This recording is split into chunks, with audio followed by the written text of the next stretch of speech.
there, I'm Angela Zhu, and I'm here with Michael Erickson, who is one of our candidates for the Toronto Centre nomination. So, Michael, why don't you tell us a little bit about why you decided to run? What got you so motivated? Yeah, I mean, I think for me, running in this election is kind of a culmination of a lot of the work I've already been doing.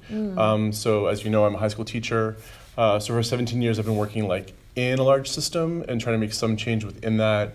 I've seen a lot of my students really suffer and struggle in that system, and I think being in government is similar to that in the sense that it's a big system, it's hard to make change, but I think that I've shown in the school system that I am able to make some change. I am able to find those places to push and make a little bit of a difference in people's lives. I hope as an MPP I could make that difference on a larger scale, because it feels a bit like, as a teacher, when I see people in distress, I'm just putting out fires, when really government has a role that puts supports in so that no one is actually hurting. Right, so that the fires don't even start in the first place. Exactly. Yes. Exactly. Was there a particular moment? Was there a trigger that made it so important for you to run?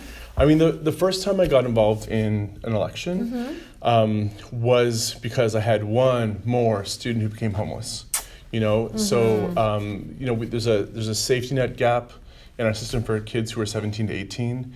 So I saw one more of my students who couldn't stay home safely, but then what options did she have? And so I saw her spiral down.